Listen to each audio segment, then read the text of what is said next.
na naman kayo sa inyong kapwa Pilipino.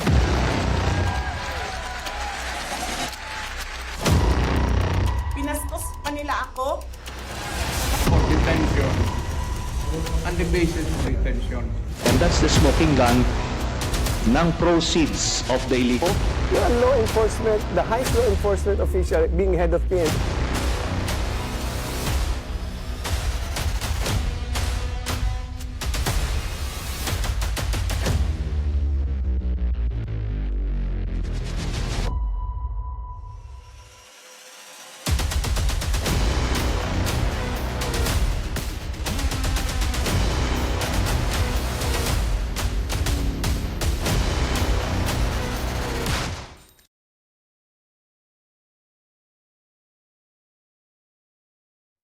Ano ba ang nangyari dito kung babalik tayo dito sa recent coup sa Senado? Anong nakikita natin dito? Una, nakikita natin dito that the position of Senate President is very vulnerable.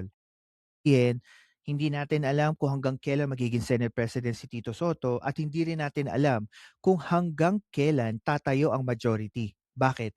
I've already told this to one of my previous podcasts.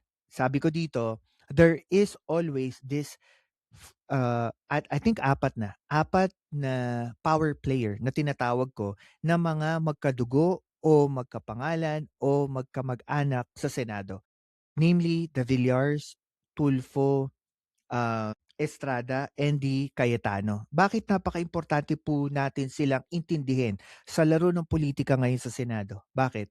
Kasi maaari kasi ang isang kapatid o isang kamag-anak mag-vote ng yes sa isang napaka-kontrobersyal na batas o resolution na maaaring hatakin niya yung boto nung isa pa. Kaya nagkakaroon ng issue right now sa Senado, nagkakaroon ng issue about sa political dynasty. Bakit kamo?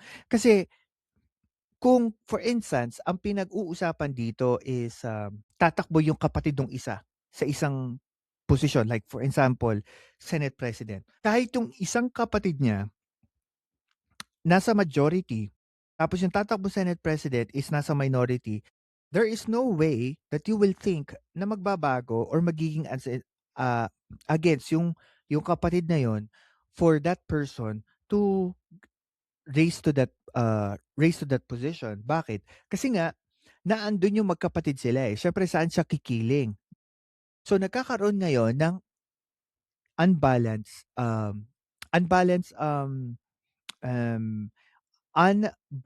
at bias na posisyon sa Senado.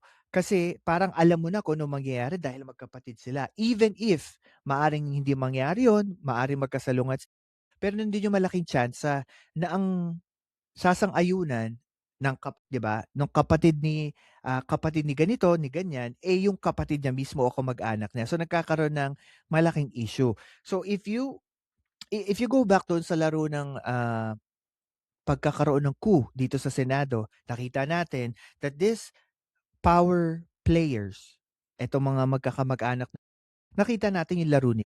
At napansin natin that malakas ang hatak ng itong mga grupo na ito sa Senado pagdating sa kung sino ang magiging Senate President. Nakita natin na kung hindi nag-stand si JV Ejercito staying at the majority, magkakaroon ng -1 sa -1 sa majority. Nakita din natin yung Tulfo, si Erwin Tulfo, kung hindi siya nagstay sa majority is mababawasan na naman sila ng isa. Pero isa sa mga napag-usapan kasi at napag-uusapan naman ng karamihan is yung mga Villar.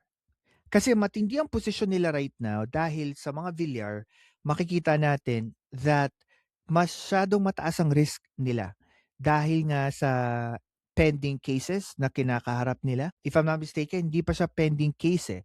Investigation pa lang sa ombudsman. Tapos merong lumabas na draft report na apparently parang hindi pa siya inilabas in public pero parang kasama yatang pinaiimbestigahan yung dalawang Villar. So, or si Mark Villar para. So, yung ganong actuation, dito mo makikita, dito mo makikita at mapapansin na talaga